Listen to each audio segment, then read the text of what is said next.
and Madge are stalwarts of Ramsay Street. She had a violently bad reaction to her last COVID shot, and poor love, she's really down to the count. I'm not a conspiracy theorist, but I'm starting to believe that a lot of what they're saying is true, and I'm a very angry man.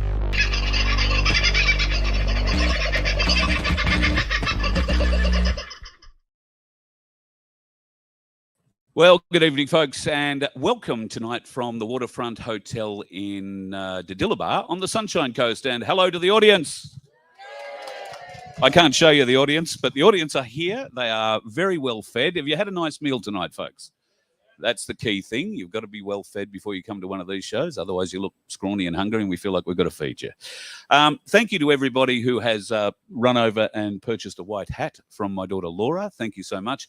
If you haven't got a white hat yet and you don't know what they're about, these white hats are going to help a lady who is part of our movement, part of our family. She's got a cancer diagnosis at the moment, which she's fighting, and she's using the funds for these hats to afford some alternative treatment.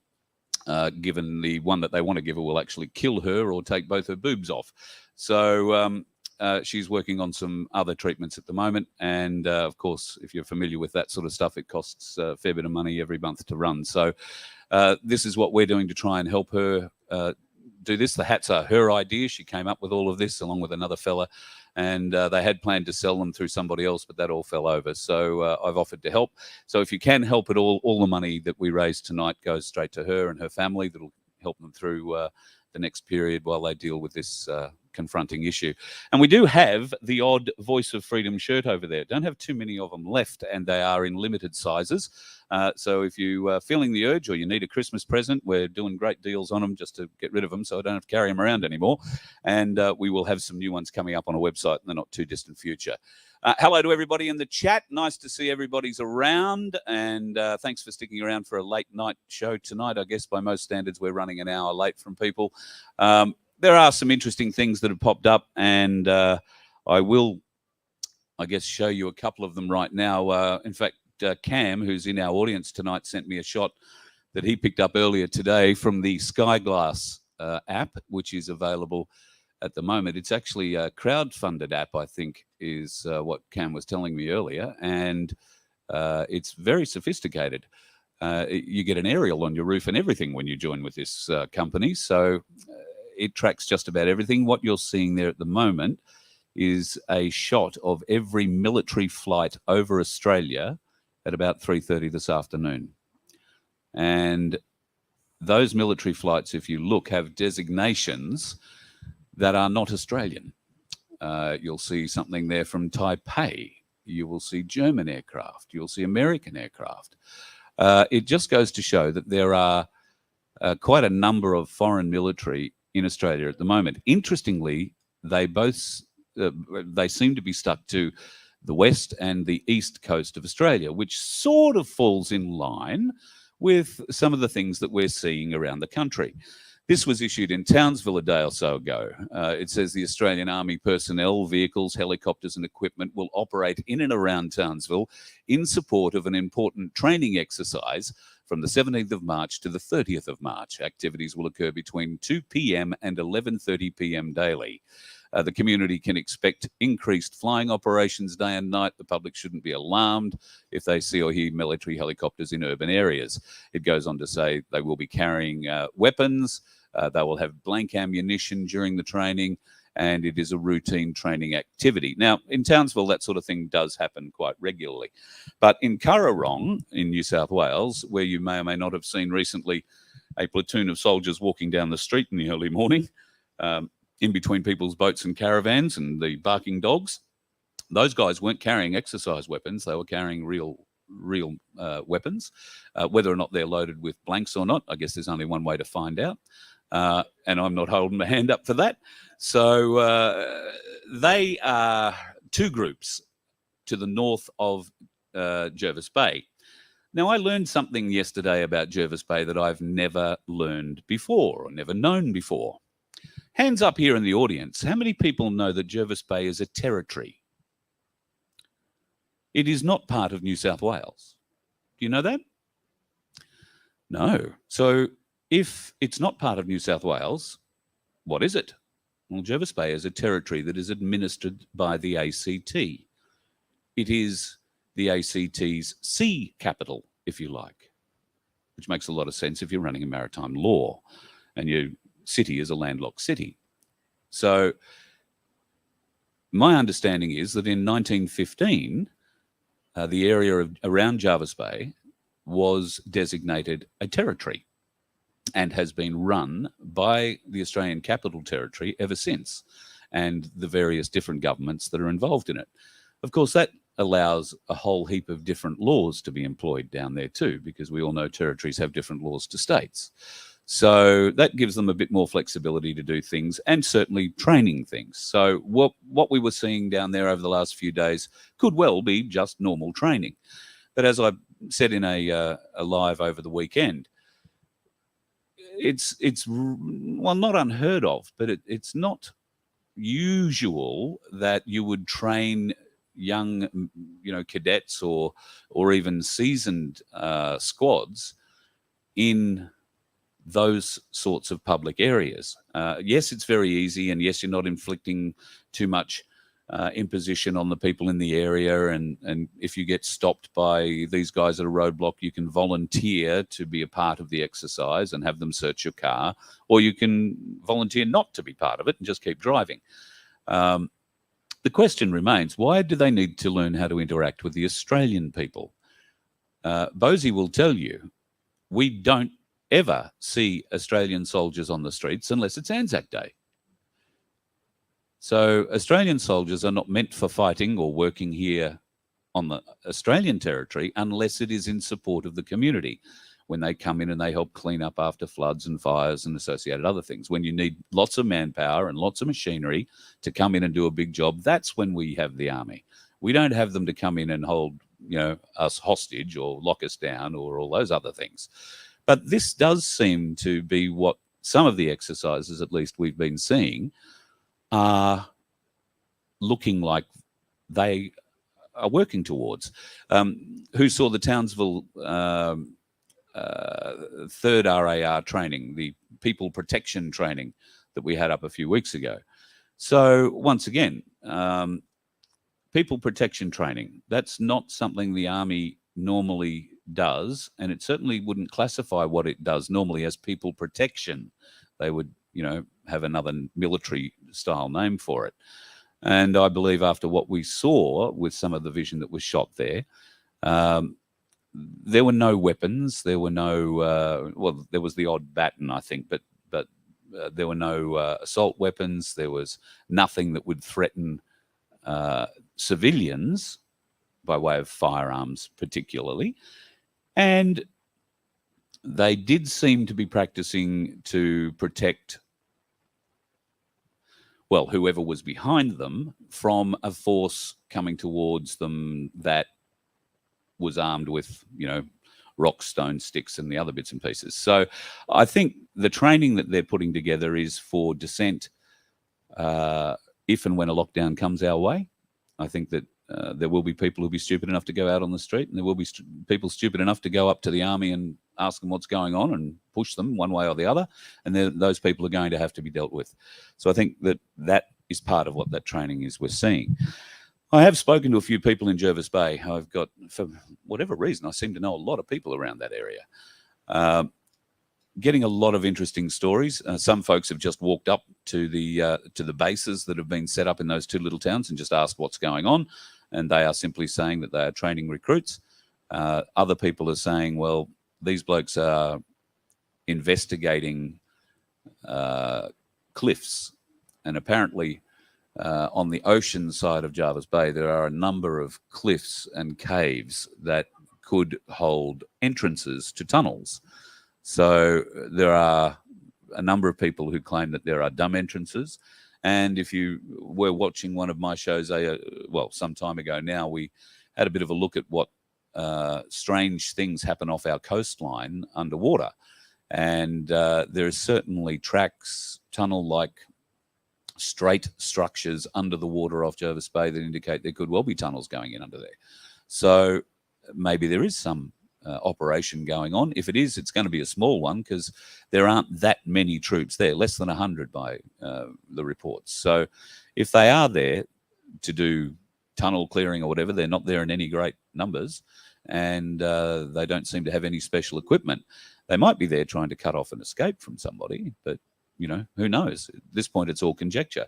And as we did hear, well, I think it was December they announced it, that this year we were going to have exercises in Australia from March till December. Now, that's probably the longest military exercise ever in the history of anything. If an exercise goes longer than 2 weeks, it becomes an operation generally. And we certainly believe what we've seen over the last few months have been operations. And though that image today that Camillo threw up, that one there, does tend to show an awful lot of military attention on the east coast of Australia. What's happening on the west coast and where those aircraft are, interestingly, are around Exmouth and around Swanbourne, the SAS or former SAS base north of Perth. So some interesting things popping up there. And of course, what's going on with the army in Townsville, that is the excuse that they've put out there. Have you seen what's going on in France at the moment, folks? It's pretty interesting going on in France. You know, I've never been a big fan of the French when it comes to fighting, but that was me being a bit disrespectful to history. The French have a very, very strong history of dealing with tyrants that are their leaders. And it seems that the French are remembering their roots. This is a French politician who's saying we are receiving 200, 300, 400 emails day and night. We have the impression that tomorrow they are going to decapitate us. It is terrible. Well, you'd have to say that that would be fairly terrible. Decapitation isn't the way that we would really like to see that happen, but the French do have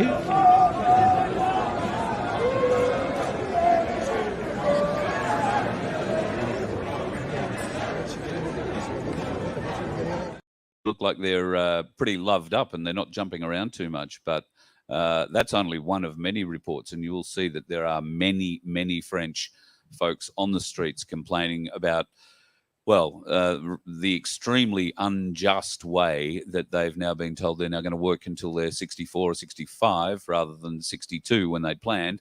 And there is also some doubt over their retirement savings, which they're a bit concerned about. So keep an eye on the French, folks. They have had revolutions before. They have led the world in revolutions, truth be told. They just haven't led the world terribly well in war fighting for a few years, but that's a whole other story.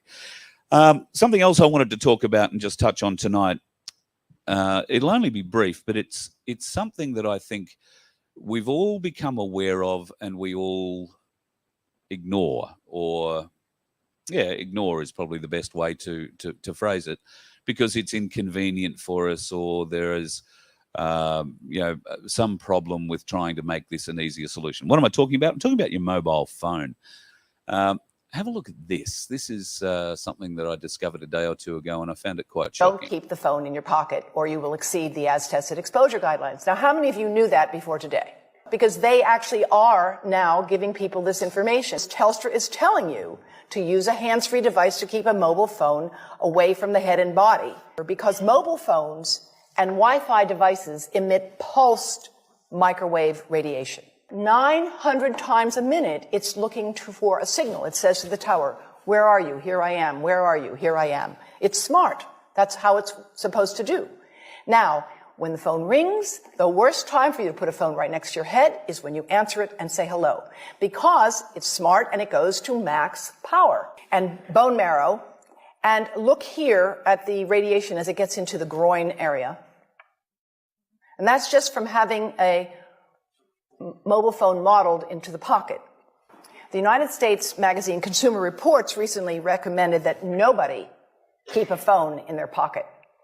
Nobody. And in fact, if phones were tested in pockets, they would exceed the as-tested exposure guidelines, which is why Telstra has recently issued that advice.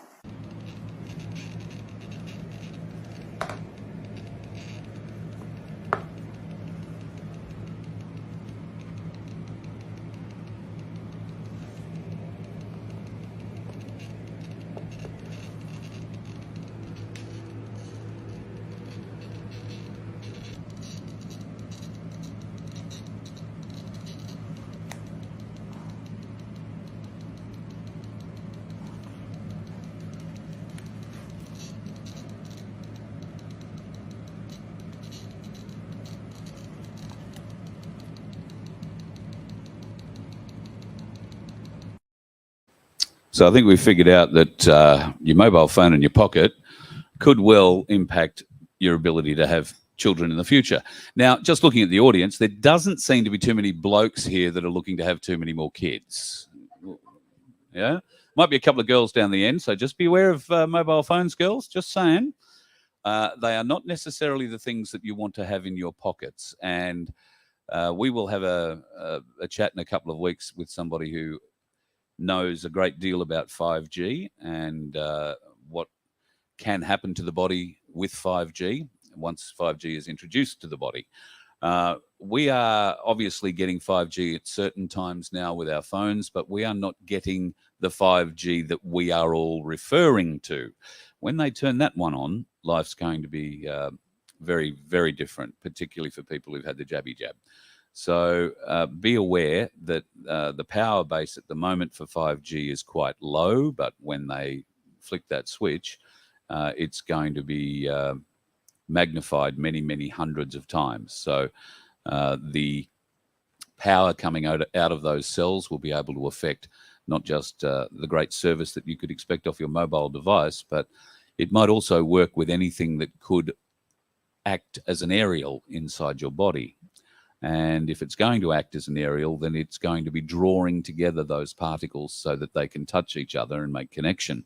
And if that happens in your veins, in your bloodstream, that's going to cause problems. It's going to cause blood clots and all sorts of things. Some people have asked whether or not it's possible to use magnets to try and drag these graphene pieces out of you. The stuff that's been put in, I don't think that is possible. I don't know what kind of electromagnet you'd have to stand on to suck it out of your feet. But if you've ever been to one of those massage places where you can put your feet in a bowl of clear water and half an hour later it's black and your feet feel great, those apparently are very good for drawing toxins out of your body.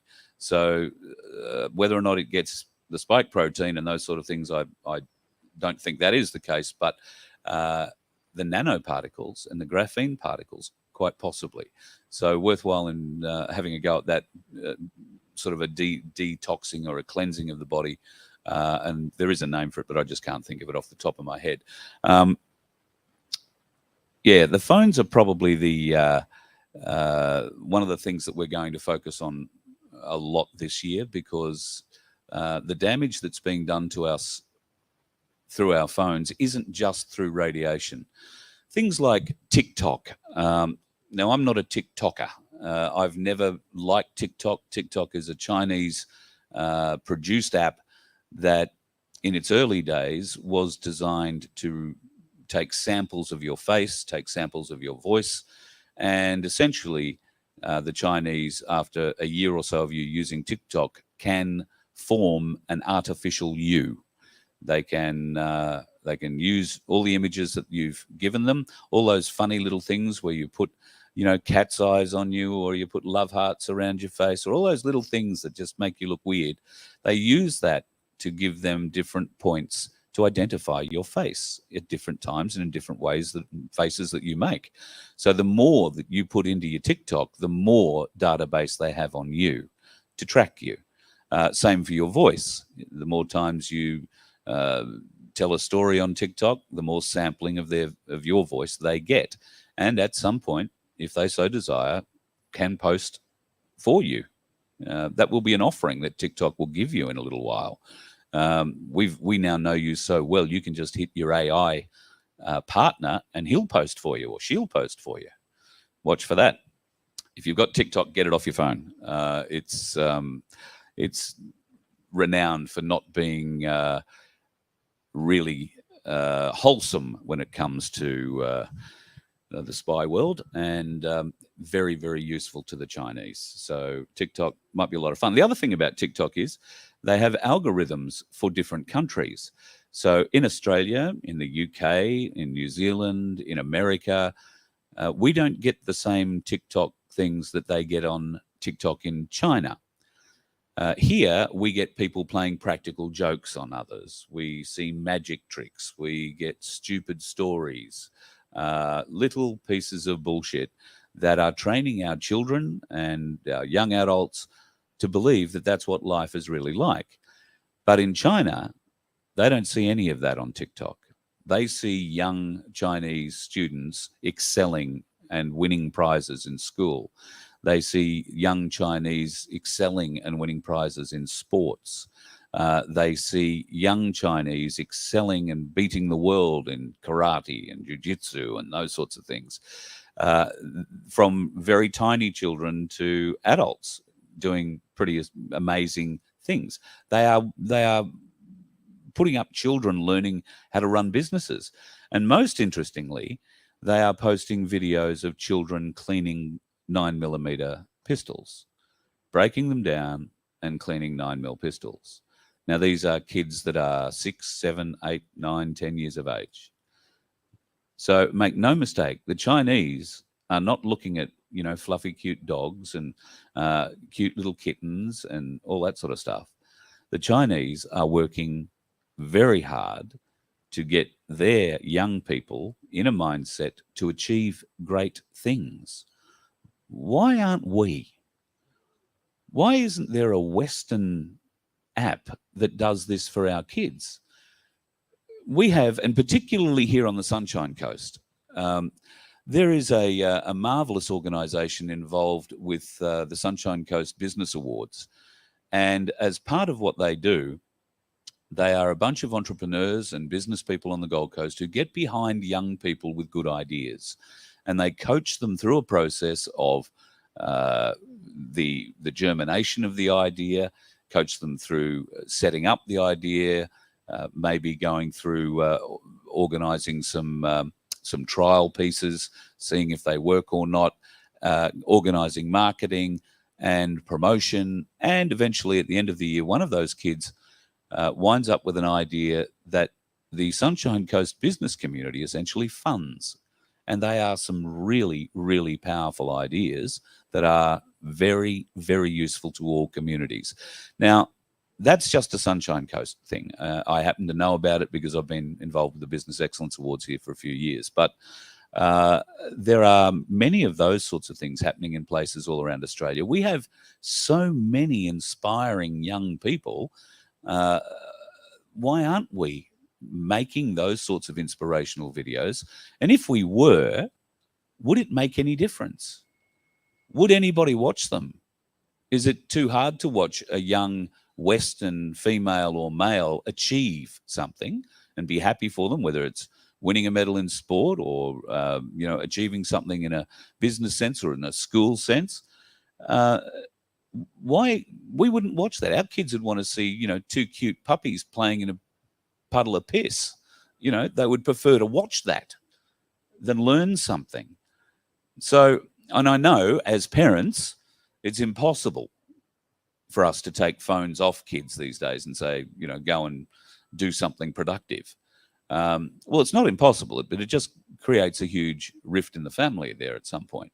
And yet some families achieve it beautifully. Some families achieve it. I know one family that at 6 o'clock at night, everybody's mobile phone gets turned off, gets put in a jar or in a bowl on the kitchen table, and it stays off until 6 o'clock the next morning.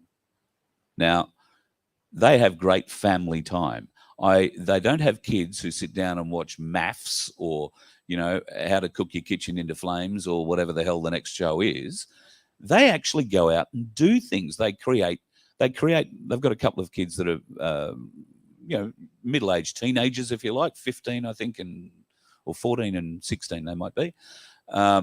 These are kids who would normally be stuck on an Xbox or a PlayStation or sitting on their phone, TikToking, watching YouTube, and not really achieving anything. But no, these kids go out. They've actually planted gardens. They've got a race between each other to see who can grow the biggest carrots. I think the one is at the moment. But they've got half an acre planted with a whole heap of veggies and whatnot. And what are the kids now doing with that? They're figuring out ways where they can get that produce to people like you. They don't want to charge you for it. They got so much enjoyment out of spending that time with their family. It's a family thing that they do. They've built a chicken coop. They're raising chickens, growing their own eggs. That's a particular favourite in the mornings, apparently, going out and getting the eggs. So it can be done. And I'm actually trying to talk those folks into starting to make some inspirational videos about their family, because they are walking the walk. They are talking the talk, but they are walking the walk, absolutely, 100%. And I know there are many more of those sorts of families around. So if you're one of them, contact me, because you're the folks that we want to talk more to. It's hard, particularly with teenagers and young children who've been given an electronic device, be that a television, be that a phone, be that an iPad, because it's become our babysitter. All right, it's easier to shut them up, just give them the phone, let them play their game. And I understand that, I understand that. But is it doing the right thing by your child? Is it doing the right thing by your family? Is it doing the right thing by your community? What are you raising by letting a child have free rein? And not just free rein. I've seen 3-year-olds throw tantrums in supermarkets because they're not allowed to hang on to mum's phone while she's doing the shopping. And then when she gives in and gives them the phone, I've seen that same 3-year-old hoik it out of the cart and straight onto the floor and smash it. Now, thankfully, I haven't gone and bought an iPhone in a while. I've got a very old one. But I'm imagining that these days, if you were going to go and get a new iPhone and you had to buy it and you weren't going on a plan, you'd be looking at over $2,000 for a phone. And you're going to give that to a 4-year-old because it's a great babysitter. The babysitter might cost you $20 an hour. I can tell you a new mobile phone screen is going to cost you anywhere between $200 and $400. So what's cheaper? A babysitter, a real one that might take your kid out to the park, do some interactive bit of fun, swings, the things that we used to do when we were kids. Chasey. Who used to play kick the can? That might have been a Victorian thing, yeah? So they don't play on any of that sort of stuff anymore. They play games online. And I understand there is a great fascination. And certainly, if you're any good at it, there is a great deal of money to be made if you're a good gamer online. You'll get no complaints out of me about gaming. However, there's a time and a place. And for kids who may be thinking, well, I'm going to grow up to be a professional gamer, well, you may, but you're also going to want to learn how to count that money that you're going to win. You're also going to want to learn how to manage that money that you're going to win. Otherwise, you're just going to be a gamer who blows a lot of money. And there are already enough of those in the world. You might want to be one that keeps the money. And there are a few good examples of that. Tony Hawk's springs to mind. Great skateboarder who then started making skateboard video games and has gone on from there. So yeah, there's a lot that can be done, but we all need to stand up and do it, folks. That's the key. We have to stand. There's no point waiting for the white hats or anybody else to come riding in to save the day. We all talk about the white hats. We've got hats over here with white hat written on them and 17 and Q and all that. And I'm with you 100%. I'm praying that it's all true and all happening. But what if it's not? There's no point in us all, working towards something and then discovering one day maybe it's not going to happen like that. We have to have a plan B. We have to have a plan B. Nobody likes the way Australia is going at the moment. The French are certainly not liking the way France is going at the moment. The Americans, believe it or not, are starting to wake up a little bit and are getting a little bit more vocal. I think in the next few days they're going to get a lot more vocal. If you haven't heard already, Donald Trump has made arrangements to be arrested sometime tonight or early tomorrow our time. How Donald Trump makes arrangements for his own arrest is just another story, particularly in New York. But the Secret Service, I'm led to believe, are controlling that entire process.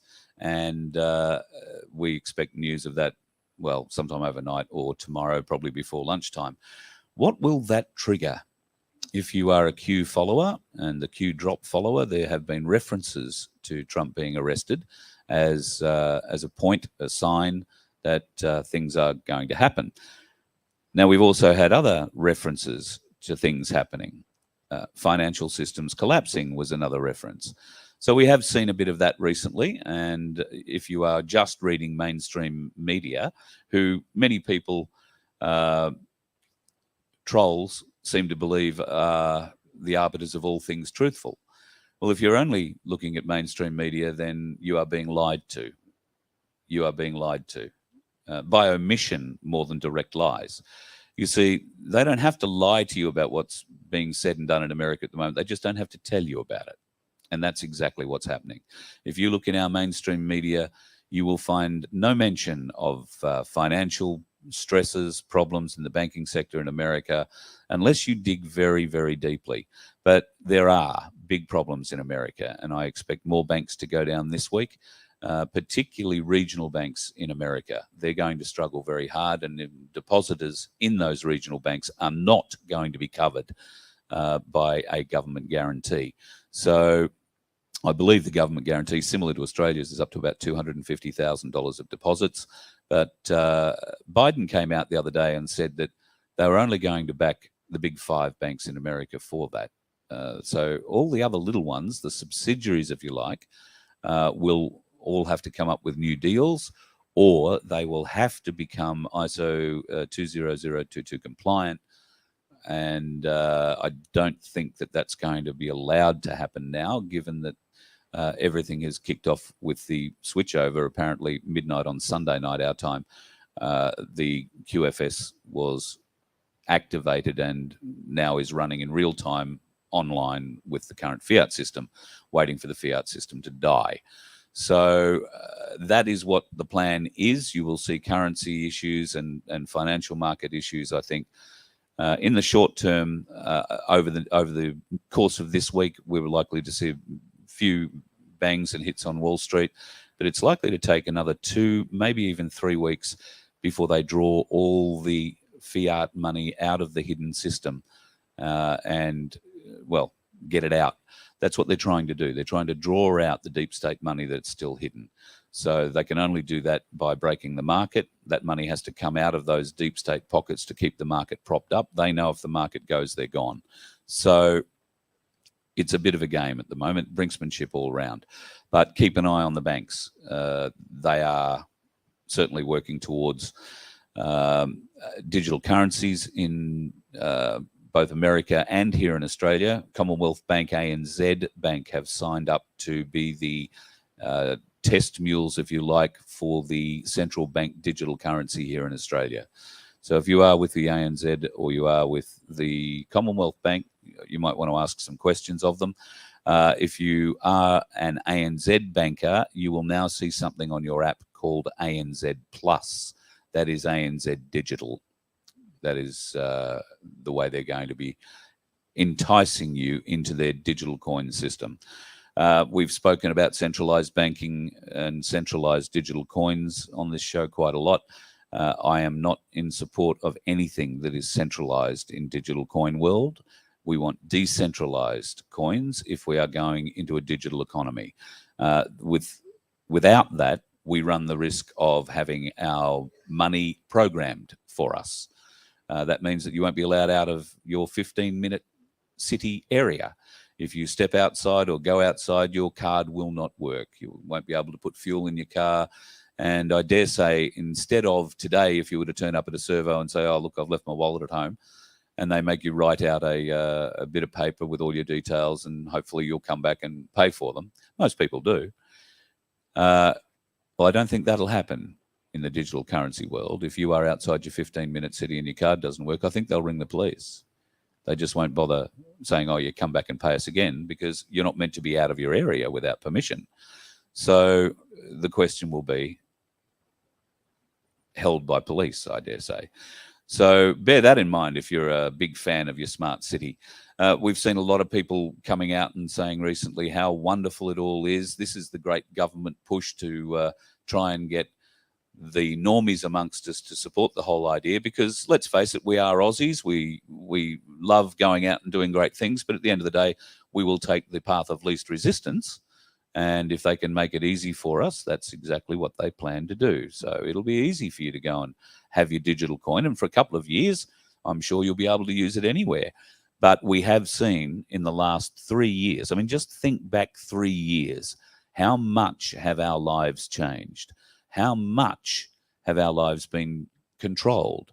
How many times have we been coerced by a government we elected?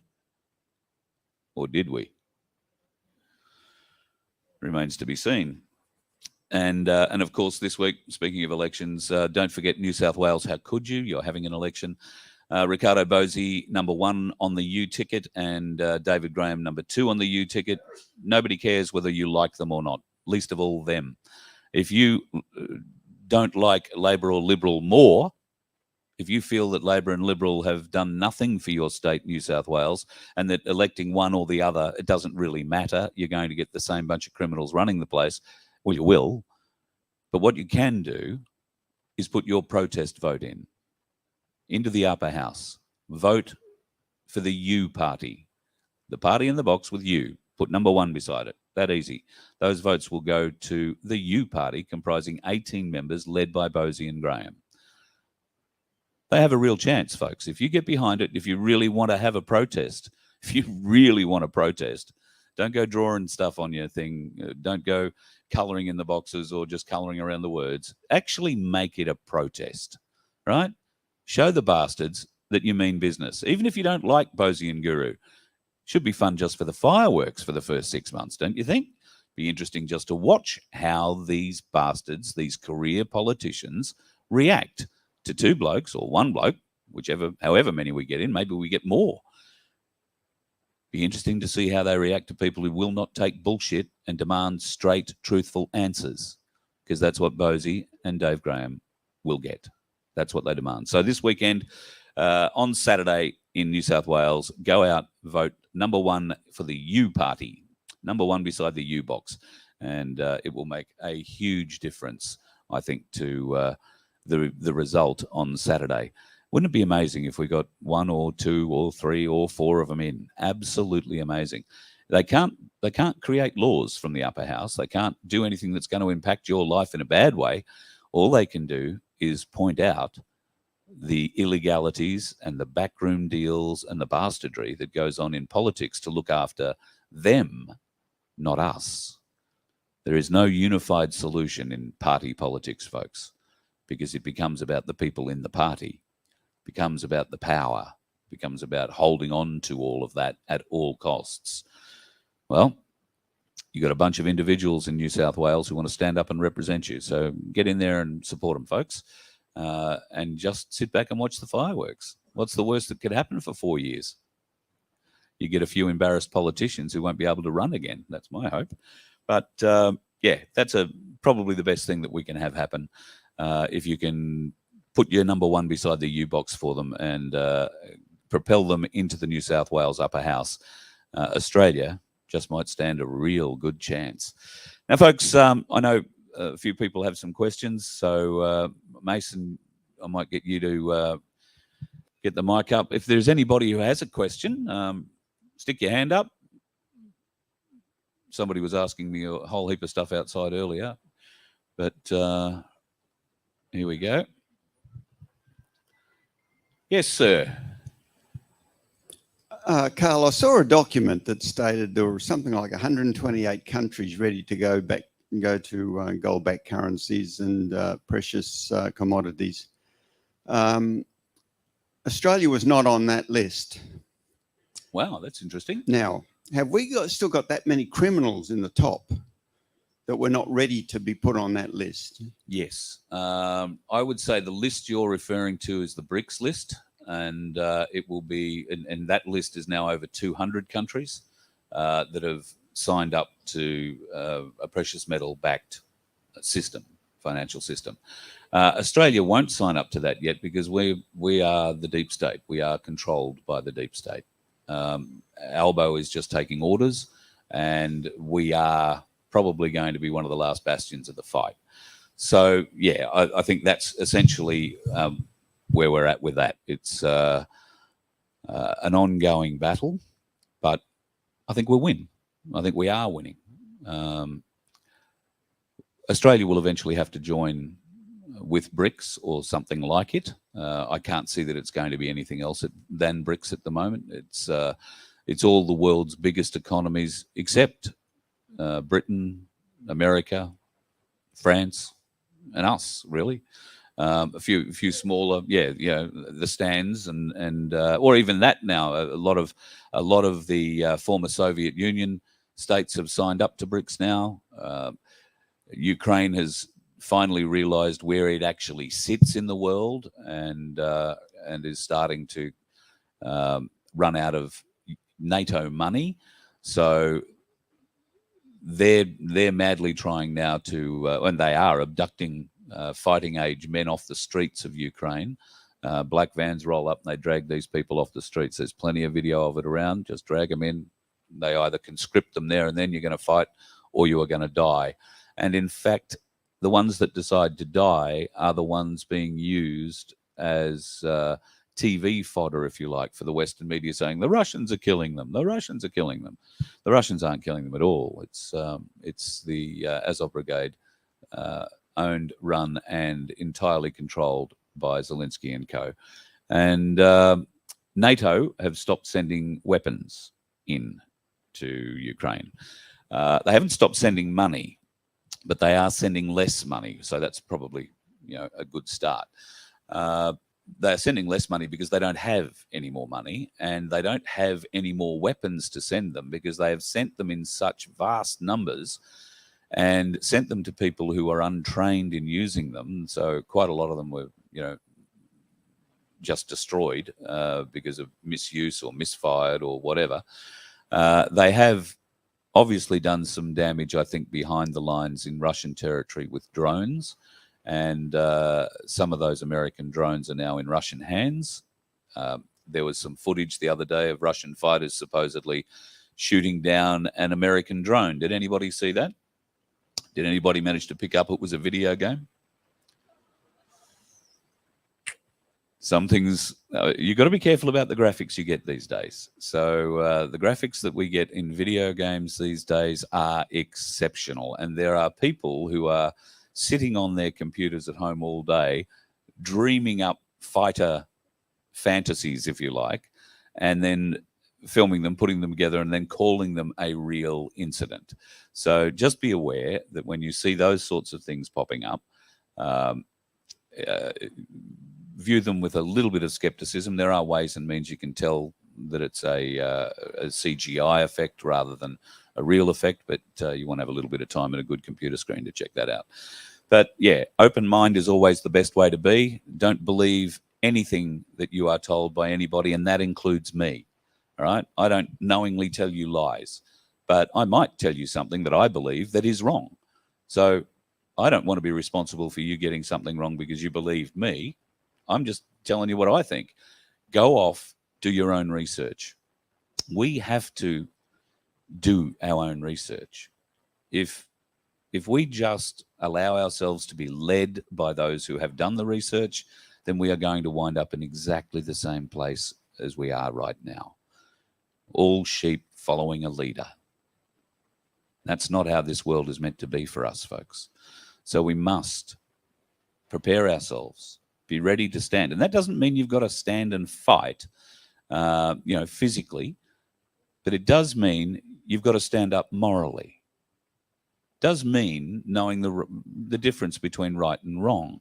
It does mean that you want to help your community, help your family, help your friends, not to the betterment of you, not for the patting of the back of you, but for the betterment of your friends, your family, and your community. And they're the kind of people that you want to elect to be your representatives in what will be the new parliament when it happens. You don't want somebody who wants to be a leader, because more often than not, they can't lead. You want somebody who's a doer, and that's where my place comes in. You can find doers in my place. There's a lot of people say, oh, gee, I want to be this, I want to be that, I want to do the other. Well, okay, great. Essentially, my place is about building community, a community of like-minded people who want to build a better place for our kids and our families going further and going into the future. It's not a big thing to ask for, but it can be a difficult thing at times to achieve. Because you get a lot of people who say, oh, yeah, I'd be great at that. I want to be the mayor, or I want to be on the council. I'll get into the bastards. Great. Well, at my place, you get to see just how much those people want to do for your community. They might want to be certain things, but what will they do for your community? And as Darren Bergworth will tell you, in fact, he will tell you right now because he's dropped in. Or is he awake? There he is. Yeah, no, I'm awake now. Yep, all good. How are you, Carl? Good, mate. So I'm just getting into my place now. My place is an inspiration around the country at the moment. There's over 120 popping up at the moment, I believe, at last count. And I know Jackie is working overtime, helping communities right across Australia put all this together. It is important, Darren, that we find the doers in our community, and your My Place concept is really bringing those people out, isn't it? Yeah, it takes a little bit of time, slowly, but once they get the gist of the whole concept of what we're trying to do, you know, they kind of flounder a little bit at the start until they get the concept, and then you know, groups kind of just go along really slowly, and then they just kind of boom, they explode. And Geelong's one of those examples. They took them a long time to get to 130 members, probably about 2 months. And then in the next 2 months now, they're over 600. And Newcastle went from 200 to 1,200 in 4 weeks. So, and I just actually had a couple of people from Newcastle on a Zoom tonight before your show. And they're really doing well up there. We have Maitland now as well, which is about an hour west of Newcastle. We've got a guy there, Benjamin, naturopath, who's going to be another great leader of his community. And obviously up where you are at the moment, I spoke to the leader of the Noosa My Place. And he's doing some amazing work at the moment. And look, he gave me a document today, just a 2-page document, and it is absolute gold. And when people see this, yeah, we're certainly going to be looking to implement his proclamation as part of My Place Australia, and potentially probably every My Place community will take this on board. And we're in the process of drawing up all of these kind of documents that when you join My Place Australia as a private members association, that you will come under that society, and we will have all these proclamations and things in place that will protect our members from the outside world. And we'll continue to build this food network and this food cooperative, which we've just got our new email started, farmers@myplaceaustralia.org. So we're going to start. We've got our first farmers Zoom coming up on Thursday night. We've got 3 people managing that email address. So we're trying to get as many farmers to come on board and start the discussion on how we best kind of work with them and their knowledge and expertise in getting this food cooperative up and running. I've had a bit of a conversation with friends and family down in Victoria, and they come from down in Western Victoria, spud growing area. Right now, though, dairy farming is pretty big business down there. People are concerned, I know, in Queensland about the quality of the milk that we're getting and the cows that we're getting the milk from and all that kind of thing. I know that My Place is looking at beef, chicken, pork production, lamb production, that kind of thing. Are you also looking at things like milk? Yeah, look, milk's a tricky one. We can definitely get our hands on heaps of organic milk, which has only had one process done. There is raw milk available, but you've got to be very careful with the legalities of that. But the proclamation that is coming shortly, and when it gets signed off on, is going to be something that you know, we reserve our human rights to be able to basically trade, barter, grow, produce all of our own food that's not genetically enhanced or modified or injected with mRNA vaccines or any of those kind of things. And that is every human's right to have that free, you know, healthy food available. And our private members association, My Place Australia communities, are going to have that. And we will be signed up to that as part of being a member. And by rights, you know, nobody can touch that or mess with our human rights once we have that private members association operating. And I think you'll find, once we get the full implementation of our structure in place and our code of conduct and all of those things, our own constitution, then we'll be set to really hit the ground running and start to get out there and start marketing. We're building our national team. It's getting close to 20 now. We've got 4 or 5 marketing people. We've got some merchandise people. We've got some fundraiser teams. And we're starting to get some really good people that have connections with the philanthropist side of things as well. So we're seriously, we're only less than a month away from actually going nuclear with our marketing and our growth and expansion plans. Awesome. I'm looking forward to seeing all that, mate. That's going to be wonderful. Look, my place, Frankston, leads by example. So for people on the Sunshine Coast, the people are sitting here tonight in the audience, and I know that there is a new Gold Coast My Place opening up on Wednesday night. I'll be there for that. Their first meeting is happening at the Boathouse Tavern at Coomera. So that's 6 for 6:30 start on Wednesday night. And I'll tell you now, John Wilson will be coming with me.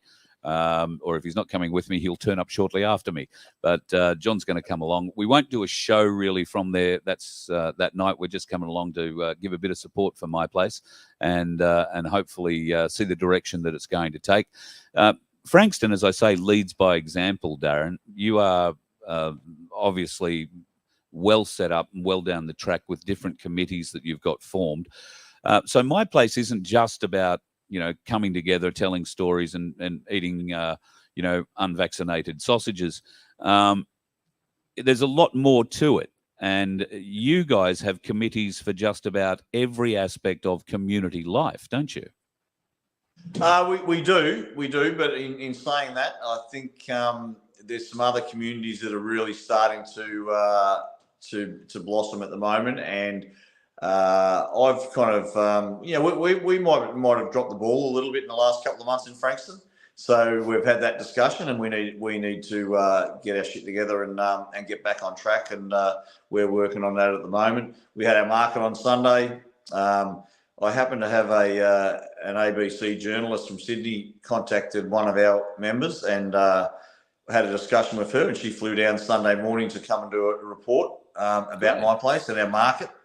Now, that started off pretty good, but by the end of the day, and they were here all day, she picked up the cameraman from South Bank and they came down. Yeah, right. Did a lot of filming, did a lot of takes and questions and answers. But at the end of the kind of day, we kind of got into some nitty gritty, and I gave him a more red pills than I've given a few people for a while. Cool. So, that always goes well with the ABC, mate. Yeah. Well, look, at the end of the day, they can't write anything worse about me than the Ratepayers Association dickhead's already written. He's just done a hit job on me again this week, which I'll send you that one, and you can have a read of that. And Crikey and Frankston Times and The Age and all these other ones. That's all right. It's water off a duck's back to me. But I think we've got to open those lines of communication. If we get that opportunity, we really sat down, and the guy that was on filming, he shook my hand 4 times at the end of the day, as we're trying to break away and leave multiple times. And, he was really enthused and was stoked with everything that I said. She was very happy with the time that I committed to it and the openness. I've sent her the Dutch farmers telegram thing with all the tractors and the fact that they've taken over the Senate now. I've also sent her a couple of Rennick Senate clips and also the Babbitt one about the 15-minute cities. So once again, she's going to regret ever meeting you. Yeah, well, she might block me soon, but look, I'm not going to hound her or anything like that. But no, the fact is that she listened, she understood. I explained explicitly about the fact that the discrimination that happened against us and why people are so angry. And if that was any other part of the community, you guys would have been all over us like a rash. And the double standards is ridiculous. And she listened intently to that. And also the doctor-patient confidentiality. And she said, well, how was that kind of broken? And I explained it to her. She understood where I was coming from. So look, she was, that doesn't mean she's not going to do a hit job on me. She'd done a hell of a lot of research. She knew that Ricardo was there in November. She knows the Ricardo's that I'm part of A1, and she knew that he'd mentioned about hanging politicians and doctors and all that kind of stuff. So she was pretty hard line on those kind of things.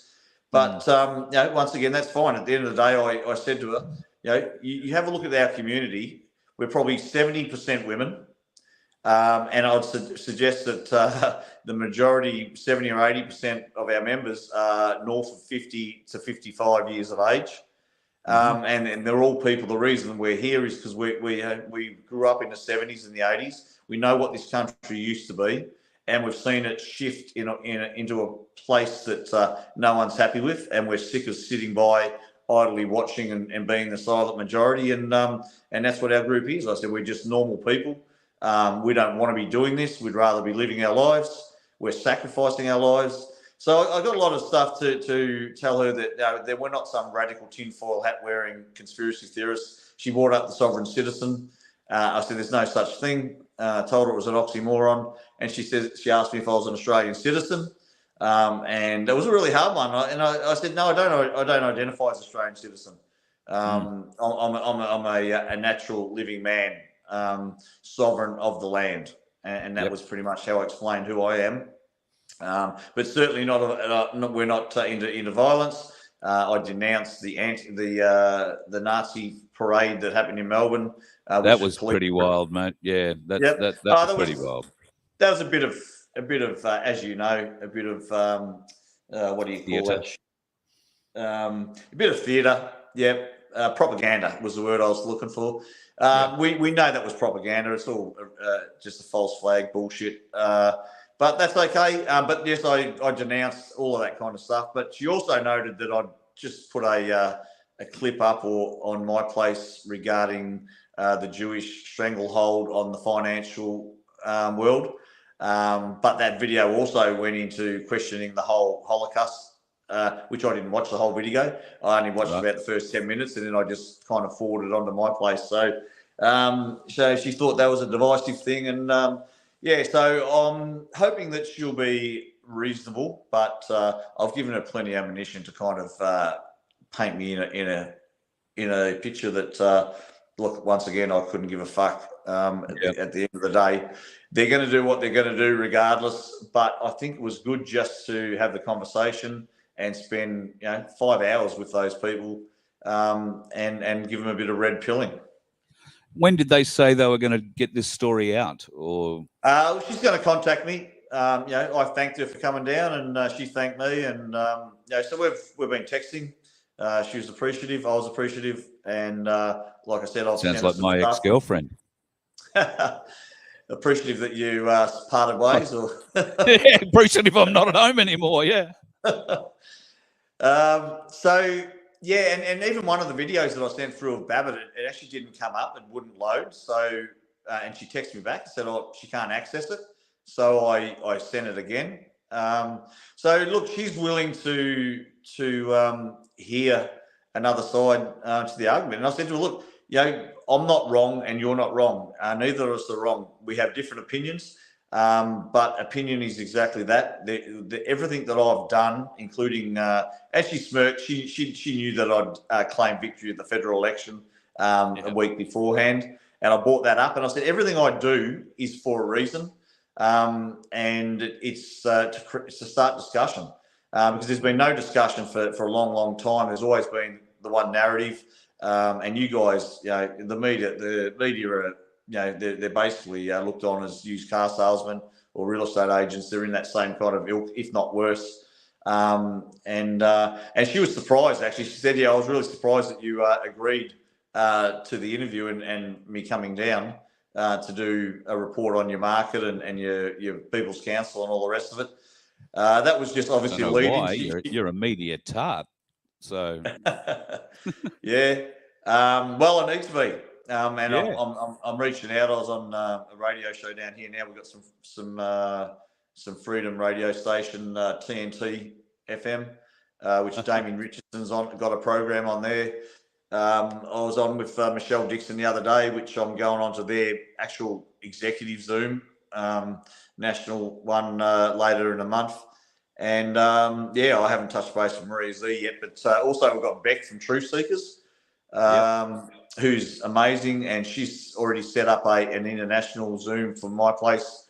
I've spoken to people in America and Canada a couple of times now. She's saying Scott McKay wants to be on the next Zoom. Great.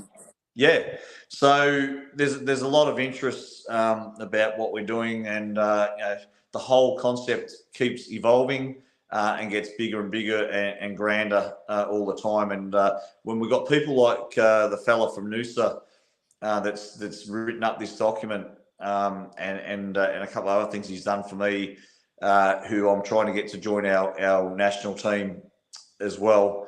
When you've got people like that leading these groups around the country, we've got some really, really good leaders with so much talent.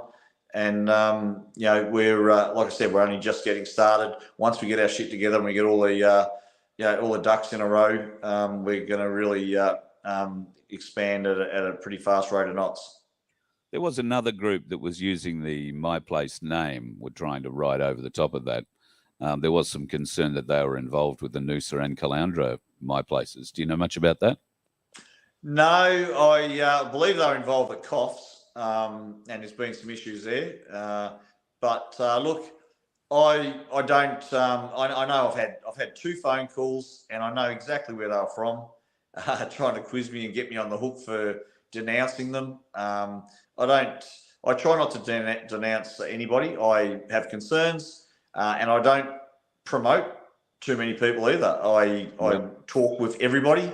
But I don't align myself necessarily with anybody. I don't follow anybody, and I try not to bag anybody individually. I will express my concerns about certain groups, and the fact that I don't want to be associated. And I try and keep the names out of it, but sometimes it's unavoidable.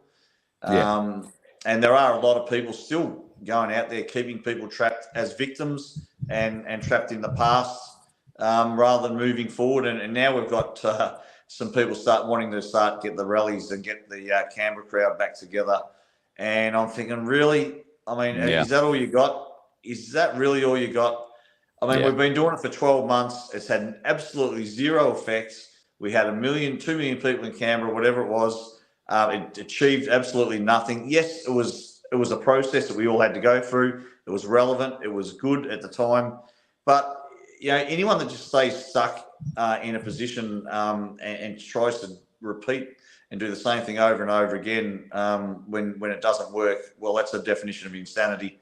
And if they can't realise that there are other options, we have got plans. There is things that we can do without spending all that money travelling to the city every week or wherever you want to travel to and walking the streets. Then I really it makes me concerned for the whole movement of where we're at, because these people that think they're awake, in my opinion, a lot of them are still trapped in the third dimension. They're still trapped in fear, or they just they're kind of virtue signaling. They want to do it the easy way, just a social thing. Let's walk around the city and bang drums and make it look like we're doing something, but we're not achieving anything, right? How about you roll your sleeves up and come and do some hard work and actually make some sacrifices, stop playing sport, stop going to the football, stop going to the pub, and actually come and join a community and actually do some real work in your own community. But they're too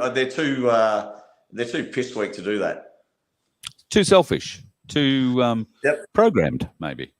Well, no, they just don't like hard work. They don't want to make sacrifices. They want the result, but they don't want to work for it. They just want to do it the easy way. Well, you and I have discussed, the benefits of waiting for the white hats to come and save us and the benefits of not waiting for the white hats to come and save us. And so far, I think the latter is winning. Well, regardless, and look, I've been a white hat person, not person, that's a bad word, for a long time. And I still, have an interest, but I don't follow it whatsoever. I'm not interested whether it happens or not. Regardless of whether there is stuff happening behind the scenes, I have absolutely no control over if it happens or when it happens. Yeah. So, you know, if I'm starting a 400 metre or an 800 metre race in 30 seconds, and I'm still kind of out the back of the stadium talking with people and get me photos taken and signing autographs, which is what the people waiting for the White Hats to come and save their ass.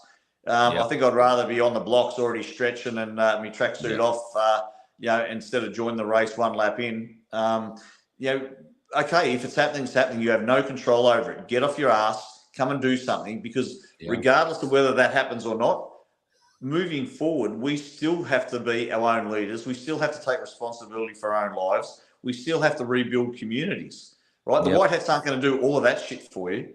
So what are you waiting for? It just, my mind boggles. I just don't understand that people don't get the concept that we need to actually sacrifice and start working. Yep, 100%, mate. Well, you're the one to lead us through it, and congratulations on the success of My Place so far, mate. Thank you very much for coming on the show. I know you've tagged me on the end of a long day of meetings and Zooms and other stuff, so I appreciate you coming on and giving us a bit of a chat. And I'll talk you up big time Wednesday night down on the Gold Coast. Yeah, no, that'd be good, mate. And try and catch up with Greg while you're there. Yes, And just a quick one before I go. I had a bit of a busy week actually last week, because I had my double date with the local corporate council last Wednesday in the Frankston Magistrates Court, which actually went kind of really good, and it was actually hilarious. So just set up the background. You were in court because you left your how to vote posters up on the side of a building somewhere. Yeah, correct. Yep. They sent me multiple emails and phone calls. I'd explained to them multiple times also that, you know, we have a state election in 4 months. I've already committed to running that. It's staying up there. I'm getting stickers to put independent for Frankston over independent for Dunkley. And when they turn up, they'll be going up and I'll be campaigning for the state election. That wasn't good enough for them, and you know, obviously I'd already been rattling their cage for a few months at their council meetings. So yeah, they fined me. I think it was $975 or something. That had gone up to about $1,200. So it took quite a long time. So I'd been to court twice on that case already. The third one was the actual the contest, which was last Wednesday, and it was bloody hilarious.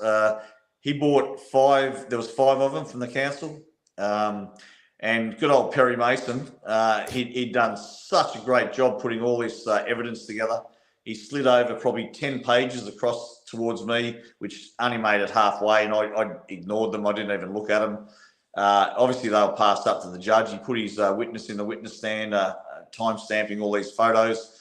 The first bit of evidence he put up there was obviously a photo of my billboard. And it's me standing there like Chopper with my impact driver and my drills. And I seen a big smirk come on her face. So I started laughing. I was just laughing quite loud. I yawned a couple of times. I was just about ready to put my feet up on the table. I was just sitting back, letting him run his show. I'd already asked the judge and explained to her who we were. Darren Bergworth, the living man, and they're with Darren Bergworth, the corporate entity. So we were here to solve and sort this matter out. Asked for it to be heard in a common law court, which she should be accommodating if I asked for that. I went through all the things I needed to go through. She's decided to proceed regardless of that. I mentioned it multiple times. I brought it to her attention. And then when I just sat down and said, right, do your best. And she said, have you seen this bit of evidence, Mr. Bergworth? And I just refused to answer her the first 2 times. The third time, I think I said, yeah, whatever. Wasn't interested. And in the end, she said, do you want to say anything at all, Mr. Bergworth? Do you want to defend this? Do you want to say anything? And I said, no, thanks, Your Honour. I said, there's nothing I can say in this court today, this kangaroo court today, that's going to get a result that is going to favour me. I'll save everything I've got to say for another day in another court. So I'd made it very clear to her that I was going to basically appeal whatever decision she handed down. The knucklehead from the council was indicating and asking for 1,200 penalty point fine. And she wasn't aware. She said, how much is a penalty point these days, Mr. Gardner? And I don't know whether it's $218 or whatever it was, which was going to be like over $200,000 fine. And she just shook her head, rolled her eyes, and said, no conviction, $400 fine. So Thank my you. $1,200 fine's disappeared. I now have a $400 fine, which I'm not going to pay anyway. It's not worth appealing because it'll cost me $2,000 to go to the county court to appeal it. So there's no point. And I think the fact that I mentioned that what I said to her made her put the fine low enough that I wouldn't take it any further. So then he asked for costs, and she said, how much are your costs? And he said $87.50, and she just went, no, I'm not awarding costs, $400 fine. I said, am I good to go, Your Honour? And she said, yes. I said, thank you. Been very enjoyable, entertaining. And I got up and walked out. The 20-odd people are there with me, walked out with me. And we were all out, actually standing outside the court when these, and he had to kind of collect up all his 10 pieces of evidence that he'd slid across to me and pack it back into his little bum bag and kind of waltzed out of the court with 4 of his little minions following. And he walked past us. Actually, I missed that little bit. I'll go back to it. But he walked past us. We were all outside the front of the court. And as they walked past us, we've all started and fucking started doing the circus music as loud as hell. Like, and we're all laughing at them. And we also did that when we went from the business case in court 4. We all left that once I got that adjourned for 3 months. And we're all standing outside between court 4 and court 3. And the 5 of them walked past us, had to go all the way around the foyer and back into court 3. And we did the same thing.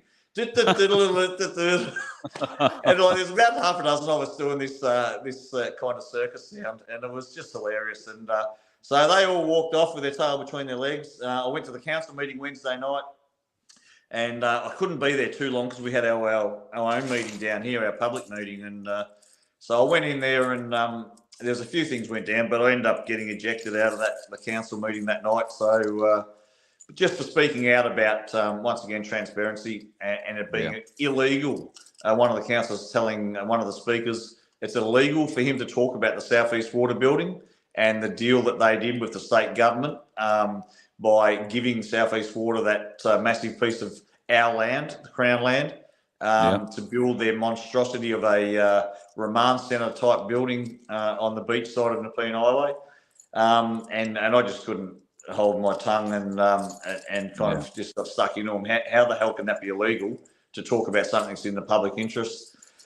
I kept going on with it, so we adjourned the meeting and basically told me to leave. So I kind of walked down to the front along the fence and gave him a spray on the way out. But he was putrid afterwards as well. Apparently he went on a rant after I'd left. So I'm just getting to my old reputation of being a splinter. I'm getting under their skin. Yeah, well, mate, I've heard a lot of funny stories come out of the Frankston courts over the years, but you doing the circus dance to the lawyers as they walk past you has got to rate right up there with them, I reckon. Awesome stuff. Mate, thanks for joining us tonight. Really appreciate you coming on, and I'll let you go and have your dinner and get home. Are you back on the tools yet, or are you still working at my place? Yeah, still a little bit of both. I'm doing some gardening and redoing the garden and working on my house to try and get that on the market, and working at my place and obviously working on my place. But I've been away for 4 days for a long weekend, which was good with my 4 kids. Nice. We got on the motorbikes and had a tear around a 100-acre property, so that was good. And I've dropped the ball for a bit of a week for the last week with my place kind of stuff. So we were just getting back into it this week. All right, mate. Well, thank you very much for all your efforts, and I'll bring you up to speed with Wednesday night's meeting down on the Gold Coast. It'll be a good night. I'm looking forward to it. No worries, Carl. Thanks very much, mate. Appreciate your support, and keep up the good work. Thanks very much, Darren Bergworth, ladies and gentlemen, the gentleman from my place. Thanks, buddy. And that just about wraps it up for us for tonight, folks. If anybody's got a question that they want to ask quickly, then by all means, let it rip. Hey, Carl.